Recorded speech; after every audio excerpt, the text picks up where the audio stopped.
المقالات السنية في كشف ضلالات أحمد بن تيمية.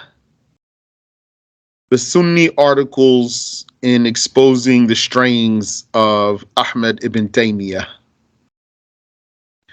And we're going to back up here and start again reading from Adh-Dhahabi's quote. And then we'll continue from there, insha'Allah. And so the author says, وَكَانَ الذَّهَبِي وهو من معاصر ابن تيمية مدحه في أول الأمر. It was the case that Adh-Dhahabi, and he was a contemporary of Ibn Taymiyyah, praised him in the beginning of the matter. ثم لما انكشف له حاله, then when his case became clear for him, when Ibn Taymiyyah's case became clear for Adh-Dhahabi, قال في رسالته بيان زغل العلم والطلب. Adh-Dhahabi said in his treatise, بيان زغل العلم والطلب, ما نصه quote, فوالله, I swear to God, ما رمقت عيني أوسع علما ولا أقوى ذكاء من رجل. My eye has not seen anyone more vastly knowledgeable nor more strongly intelligent than a man يقال له ابن تيمية, a man called Ibn Taymiyyah. مع الزهد في المأكل والملبس والنساء. Not to mention his disinterest in worldly matters, his zuhd, his disinterest in eating and clothing and women. So like we said here, this is what he said about seeing Ibn Taymiyyah as someone profoundly intelligent. So others disagree with that, like Abu Zur'a al-Iraqi, who said his knowledge surpasses his intelligence. He knows more than he can comprehend. وَمَعَ الْقِيَامِ فِي الْحَقِّ وَالْجِهَادِ بِكُلِّ مُمْكِنٍ. And add to that his standing up for the truth and going to battle whenever possible. وَقَدْ تَعِبْتُ فِي وَزْنِهِ وَفَتْشِهِ حَتَّى مَلَلْتُ فِي سِنِينَ مُتَطَاوِلَةٍ. And I have evaluated him for a long time. Yani, I have exerted myself in evaluating him until I got bored after long years, after many years. Yani, Allah knows best. If he got bored, as if he's saying, until I figured him out. I encompassed this matter then. فما وجدت أخره بين أهل مصر والشام. And I have not found anything that held him back between the people of Egypt and the people of the Levant. وَمَقَتَتْهُ نُفُوسُهُمْ. And anything for which their souls despised him. وَازْدَرُوا بِهِ. وَازْدَرَوْا بِهِ. And they looked down on him. وَكَذَّبُوهُ وَكَفَّرُوهُ. And they contradicted him and they deemed him a kafir. إِلَّا الْكِبْرِ. But arrogance on his part. وَالْعُجُبِ. And being conceited, conceit. وفرط الغرام في رئاسة المشيخة, and being obsessed with being the head of the sheikhs. والازدراء بالكبار, and disrespecting the greats. SubhanAllah. Al-Kibr, the arrogance. What's the arrogance? Arrogance is to throw the truth back to who gives it to you, while knowing it's the truth. And arrogance is to look down on others. And arrogance is a very dangerous sin. It's feared for the one who has arrogance that he will die, or who is arrogant. It's feared for the one who is arrogant that he would die as a kafir, that he would get caught with a bad ending. Wal-ujub, the conceit, that is for one to see his own good deeds and be impressed with them, and then forget that Allah is the one who enabled him and inspired him. So then what's that going to mean? How are you going to be if you're like that? You're going to be living in your own bubble. You think the world revolves around you. وَفَرْطُ الْغَرَامِ فِي رِئَاسَةِ الْمَشْيَخَةِ, and being obsessed with being the head of the sheikhs. Yani, very bad things in the heart here. See, it's like he's saying he had a sick heart. فانظر كيف وبال الدعاوى ومحبة الظهور. So look, yani, take a lesson. How is the disaster of false hopes, being deluded, and the love of attention, of being noticed. Al-Zuhur. Zuhur means being out in the open. Mahabbatu Zuhur. Nas'alullah al-musamaha. We ask Allah for pardon. We beg Allah's pardon. فَقَدْ قَامَ عَلَيْهِ أُنَاسٌ لَيْسُوا بِأَوْرَعَ مِنْهِ وَلَا أَعْلَمَ مِنْهِ وَلَا أَزْهَدَ مِنْهِ. Here, there's something that's very true in the statement of Adh-Dhahabi. He says, some people have stood up against Ibn Taymiyyah. People who are not as exact or is not as cautious as he is. People who are not as careful as he is, or precautious as he is. Nor do they have more knowledge than him. Nor are they more disinterested in the world than he is. That's true. That includes people like ourselves, many of ourselves. We did not memorize anything like what Ibn Taymiyyah did, and read all of what he read, and knew all of what he knew. And we stand up in defiance of him. And maybe he was more disinterested in the world. Maybe he fasts more than me, for example, or other things like that.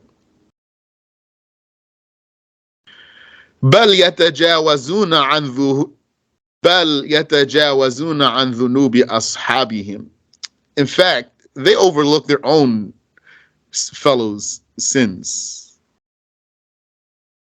وآثام أصدقائهم, and the sins of their friends. They overlook those, but they go at Ibn Taymiyyah. وَمَا سَلَّطَهُمُ اللَّهُ عَلَيْهِ بِتَقْوَاهُمْ, and Allah did not unleash them on him because of their piety, وَجَلَالَتِهِمْ, or because of their greatness, بَلْ بِذُنُوبِهِ, rather Allah unleashed them on him because of his sins. وَمَا دَفَعَ اللَّهُ عَنْهُ وَعَنْ أَتْبَاعِهِ أَكْثَرُ, وَمَا دَفَعَ اللَّهُ عَنْهُ وَعَنْ أَتْبَاعِهِ أَكْثَرُ. And what Allah has repelled from him and his followers is even more than that. Yani, I'm not very completely sure of what Adh-Dhahabi means by that statement there. وَمَا جَرَى عَلَيْهِمْ إِلَّا بَعْضُ مَا يَسْتَحِقُّونَ. And nothing happened to them but some of what they deserved. Means they made trouble. فَلَا تَكُنْ فِي رَيْبٍ مِّن ذَلِكَ. So don't be in doubt about that. Intaha. End quotes.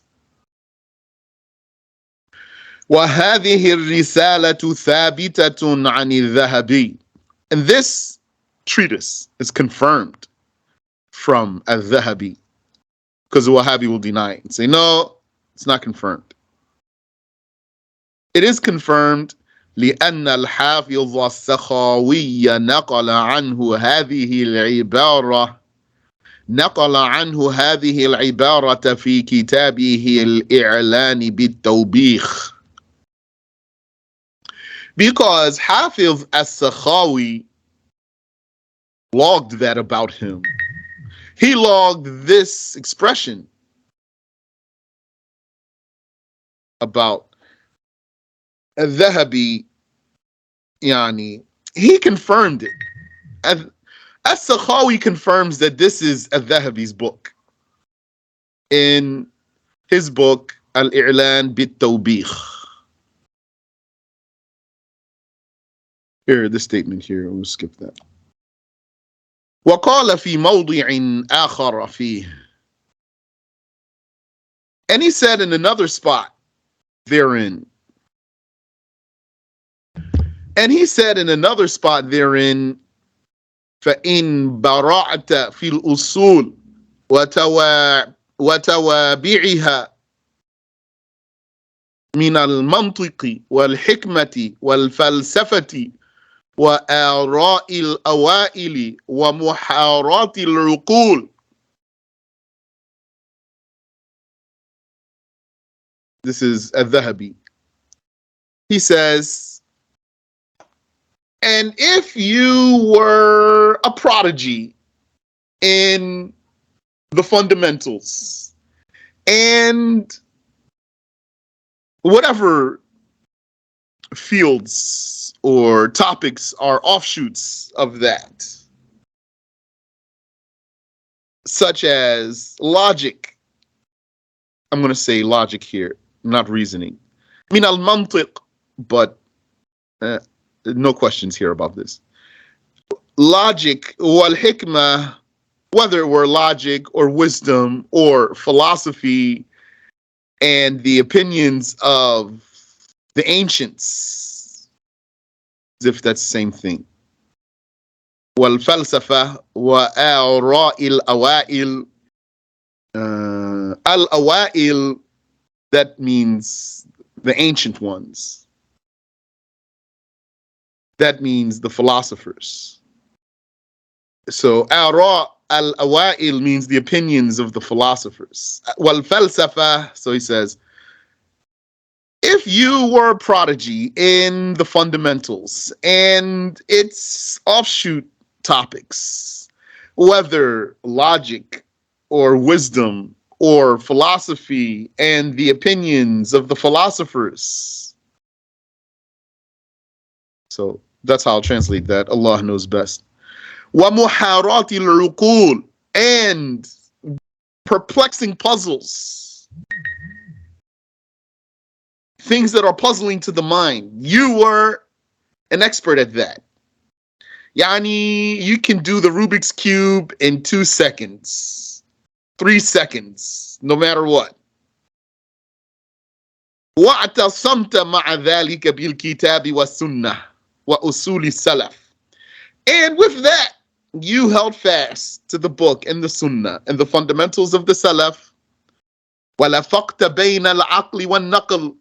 And you knew how to properly link the mind and the texts. فَمَا أَظُنُّكَ فِي ذَلِكَ تَبْلُغُ رُتْبَةَ ابْنِ تَيْمِيَّةَ. He said, with all of that, I don't think that you would reach the level of Ibn Taymiyyah. So that's pretty heavy words there, mashallah. وَلَا وَاللَّهِ تُقَارِبُهَا. Nor do I think, I swear to God, that you would even come close to his level. So that's what he says. Allah knows. وَقَدْ رَأَيْتَ مَا آلَ أَمْرُهُ إِلَيْهِ مِنَ الْحَطِّ عَلَيْهِ. He said, and you have seen what his outcome was, how low he fell. وَالْهَجْرِ, and how he was shunned.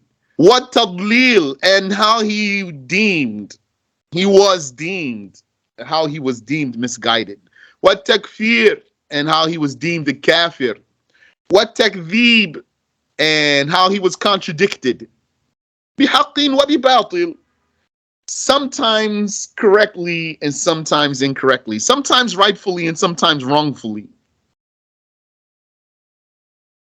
فَقَدْ كَانَ قَبْلَ أَنْ يَدْخُلَ فِي هَذِهِ الصِّنَاعَةِ. Adh-Dhahabi says, before Ibn Taymiyyah got involved in this debacle, كان منورا مضيئا على محياه سيما السلف.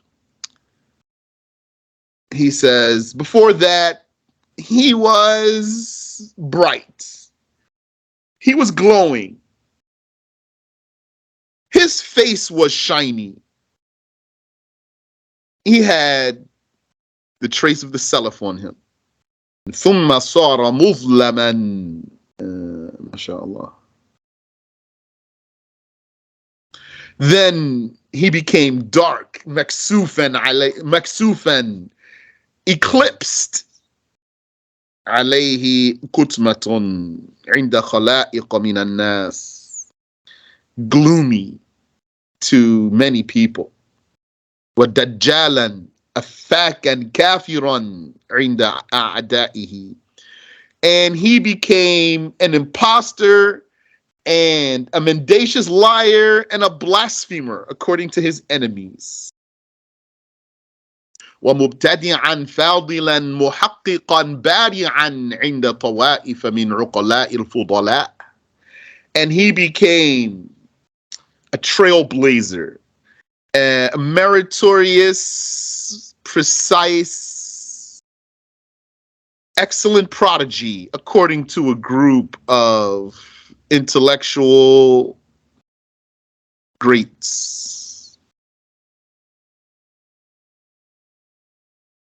Intaha. End quote. But by the way, subhanallah, there is something to say about Adh-Dhahabi's assessment of people. So Adh-Dhahabi, he's saying here what supports what we say. That's true. And we don't even actually rely on Adh-Dhahabi. That's important.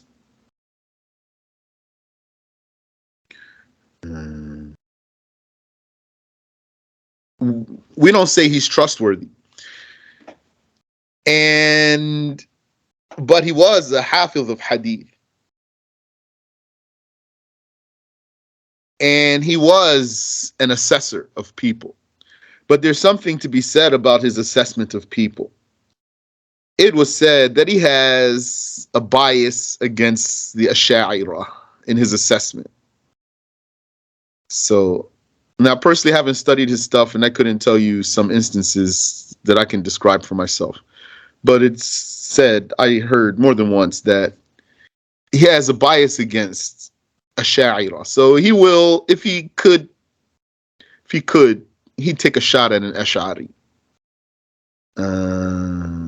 And he has a bias for some others who are not Ash'aris. So here, up until here, wallahu a'lam.